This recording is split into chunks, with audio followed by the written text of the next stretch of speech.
Pahalgam terror attack के बाद Pakistani establishment बहुत ज्यादा पैनिक में है, जिसका अंदाजा पाकिस्तानी मिनिस्टर्स के बयानों और आर्मी इस्टेब्लिशमेंट की रिसेंट एक्टिविटीज से लगाया जा सकता है। पाकिस्तान को फियर है कि इंडिया डेफिनेटली स्ट्राइक करेगा, इसीलिए अपनी 2 इन्फेंट्री यूनिट्स और जो भी इनके पास चाइनीज मेड आर्सेनल है, फॉरवर्ड एरियाज में डिप्लॉय करना शुरू कर दिया है नियर एलओसी। और भी बहुत सारी डेवलपमेंट्स और एक्टिविटीज देखने को मिल रही हैं। तो इसके रिस्पॉन्स में इंडिया ने भी एक टैक्टिकल मूव चला है। इलेक्ट्रॉनिक वारफेयर सिस्टम को एस्केलेट करते हुए हाई फ्रीक्वेंसी जैमिंग सिस्टम को डिप्लॉय कर दिया है अलोंग लाइन ऑफ कंट्रोल। यहाँ पे न्यूज आप देख पाओगे, India deploys high frequency jamming system along LOC. India deploys GPS jammers near Indo Pak borders. Pakistan relocates F-16 fighter jets near LOC. India deploys advanced jamming system on western border to disrupt Pakistani aircrafts. तो ये एक master stroke India के द्वारा लिया गया है, क्योंकि possibilities बनी हुई हैं। इंडिया एक मिलिट्री रिस्पॉन्स देगा पाकिस्तान को, इसीलिए entire Pakistan is on high alert. और ऐसी सिचुएशन में India has dealt a significant blow to Pakistan navigation system. Media reports का यह कहना है कि India has deployed advanced jamming system to disrupt the signal of global navigation satellite systems used by Pakistani military aircrafts. Basically global navigation satellite system को न केवल Pakistani air force बल्कि दुनिया भर की तमाम एयरफोर्स इसका इस्तेमाल करती हैं, because it is a significant tool to enhance operational capabilities of air force. और जिस तरह से पहलगाम टेरर अटैक के बाद पाकिस्तानी एयरफोर्स की एक्टिविटीज इंटरनेशनल बॉर्डर के अलोंग इंक्रीज हुई हैं, उनको डेटर करने के लिए, काउंटर करने के लिए इंडिया ने भी advanced high frequency jamming system को डिप्लॉय कर दिया है। These systems have been stationed along the western border of India and Pakistan। और इन जैमिंग सिस्टम से ये उम्मीद लगाई जाती है कि ये इंटरफेयर करेंगे with satellite based navigation platforms, जैसे कि यूएस का जीपीएस, रसिया का ग्लोसना, चाइना का बाइडू, जो कि पाकिस्तानी एयरफोर्स फ्रीक्वेंटली यूज करती है। तो इनको काउंटर करने के लिए हमने भी हमारे एडवांस्ड जैमिंग सिस्टम को डिप्लॉय कर दिया है, जिनमें आप देख पाओगे संयुक्ता इलेक्ट्रॉनिक वारफेयर सिस्टम, जिसकी रेंज 2000 किलोमीटर है। हिम शक्ति इलेक्ट्रॉनिक वारफेयर सिस्टम, ये हाई ऑल्टीट्यूड के लिए जो है डिजाइन किया गया है हमारे डीआरडीओ के द्वारा, जैसे कि जम्मू एंड कश्मीर का टेरेन वाला इलाका, लेह लद्दाख वाला रीजन। एंड स्पेक्ट्रा, जो कि फ्रांस के द्वारा बनाया गया है, राफेल जेट्स में इस्तेमाल किया जाता है। ऐसे ही हमारी नेवी के लिए भी इलेक्ट्रॉनिक वारफेयर सिस्टम है। और काली 5000 जो डायरेक्टेड एनर्जी वेपन सिस्टम है, और ये भी एक जैमर की तरह भी इस्तेमाल किया जाता है। हम इन सब के बारे में अलग अलग से बात करेंगे, लेकिन दूसरी तरफ पाकिस्तान ने भी Chinese made electronic warfare system जरब कोस्टल को डिप्लॉय कर दिया है हमारे बॉर्डर के आसपास। ऐसे ही एयरबोर्न इलेक्ट्रॉनिक वारफेयर प्लेटफॉर्म है, जो कि JF-17 फाइटर जेट्स में इस्तेमाल होता है, जैसे हमारा स्पेक्ट्रा है। और कॉमर्शियली जो अवेलेबल है चाइना के पास, जो भी जैमर्स हैं, उनको डिप्लॉय कर दिया है, क्योंकि मोस्टली अगर आप देखोगे इनके पास जो भी वेपनरी है, जो भी आर्सेनल है, वो चाइनीज मेड है। हाँ, हम बात कर सकते हैं कि यूएस के जो फाइटर जेट्स हैं F-16, उनका भी इस्तेमाल पाकिस्तान इंडिया को थ्रेटन करने के लिए कर रहा है। तो सबसे पहले अगर हम बात करें हमारे संयुक्ता इलेक्ट्रॉनिक वारफेयर सिस्टम की, तो इसको हमारी आर्मी और डीआरडीओ के द्वारा इंटीग्रेटेड इलेक्ट्रॉनिक वारफेयर प्रोग्राम के तहत किया गया है। और ये एक complex ground based mobile electronic warfare system है।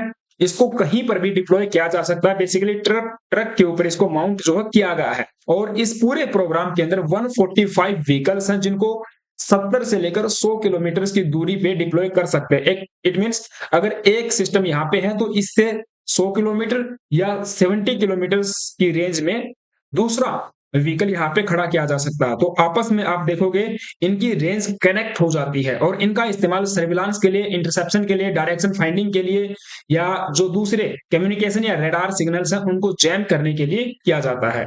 ऐसे ही हमारे पास हिम शक्ति है, जो बेसिकली टेरेन वाले इलाके में डिप्लॉय किया जाता है। ये भी डीआरडीओ के द्वारा ही बनाया गया है। बेसिकली डीआरडीओ की एक लेबोरेटरी है, DLRL, defence electronics research laboratory. उसके द्वारा इंडिजीनियसली टेक्नोलॉजी से इसको बनाया गया है और इसमें लो पावर ईसीएम चेन का भी इस्तेमाल किया गया है। इसके अलावा इलेक्ट्रो ऑप्टिकल सेंसर्स भी इसमें इस्तेमाल जो किए गए हैं, तो ये भी जैमिंग सिस्टम है। और फिर तीसरा है स्पेक्ट्रा, जो कि राफेल के अंदर इंस्टॉल किया जाता है और राफेल जो फाइटर जेट्स हैं वहीं से इसको ऑपरेट जो किया जाता है। Protection of the Rafale is interested to spectra, self protection equipped to counter threat for Rafale aircraft. तो ये भी एक multi spectra integrated defensive air suit है जो राफेल के अंदर इम्प्लॉयड किया जाता है। और आप देखोगे पूरे रीजन में ये रेकी के द्वारा सिग्नल्स को जैम करने का काम करता है। ऐसे ही हमारे पास काली 5000 है। हालांकि काली के बारे में मोर इंफॉर्मेशन हमारे पास नहीं है, ना ही ज्यादा इंटरनेट पे इसको लेकर जानकारी है, लेकिन कहा जाता है कि ये एक directed energy laser weapon system है। हालांकि बताया जाता है कि इसमें भी जैमिंग सिस्टम जो है लगा हुआ है। तो आप देखिए इतने बड़े बड़े सिस्टम्स को हमने एलओसी के लिए डिप्लॉय कर दिया है, तो इस बात से आप अंदाजा लगा सकते हो कि इंडिया एक रिटालिएटरी एक्शन लेगा, कुछ ना कुछ बड़ा एक्शन यहाँ पे जरूर जो है होने वाला है। क्योंकि लगातार पहलगाम टेरर अटैक के बाद हम देख रहे हैं पाकिस्तान एलओसी पे सीज फायर वायलेशन कर रहा है और उसके रिस्पॉन्स में इंडिया भी जो है तगड़ा जवाब दे रहा है। हम बात करेंगे, लेकिन उससे पहले आप सभी से छोटी सी रिक्वेस्ट है गाइज, यदि आप चैनल पे नए आए हो तो प्लीज एक सब्सक्राइब करना, वीडियो अच्छी लगी तो लाइक करना। और जो है कि यहाँ पे न्यूज आप देख पाओगे, जब से पहलगाम टेरर अटैक हुआ है पाकिस्तान ने लगातार सीज फायर एग्रीमेंट का वायलेशन किया है, तो उसके रिस्पॉन्स में इंडिया ने भी जो है जवाब दिया है। अगर कहा जाता है कि पाकिस्तान की तरफ से 100 गोलियां चली हैं, तो भारत उसके रिस्पॉन्स में 200 जो है फायरिंग कर रहा है। क्योंकि लातों के भूत बातों से नहीं मानते। अब हमारी सरकार ने भी फ्री एंड फुल हैंड हमारी आर्मी को दे दिया है कि जो भी मोड होगा टारगेट का, टाइमिंग जो होगी और किस तरह से टारगेट किया जाएगा पाकिस्तानी टेरर इंफ्रास्ट्रक्चर को, वो आप डिसाइड करोगे। तो ऐसे में बिल्कुल पैनिक है पाकिस्तान में, और इसी सीज फायर एग्रीमेंट का उल्लंघन जो पाकिस्तान कर रहा है, इसको हम लोग यूएन में भी या इंटरनेशनल स्टेजेस पे एक मुद्दा जो है बना के रख सकते हैं, यानी डिप्लोमेटिक तरीके से भी पाकिस्तान को मार यहाँ पे दे सकते हैं।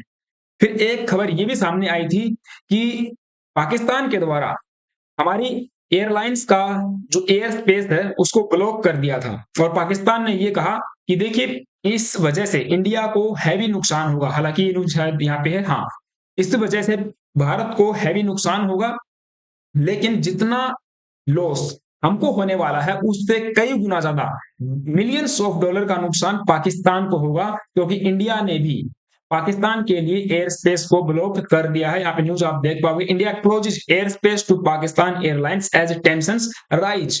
तो उसके भी लिए टिट फॉर टैट का जवाब जो है पाकिस्तान को दिया गया है।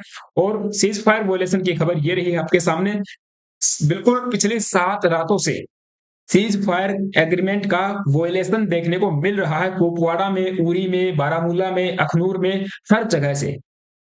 तो ऐसे में भारत के द्वारा भी जो है आप देखिए रिटालिएटरी फायर जो है की जा रही है और उसको इंटेंसिफाई कर दिया है।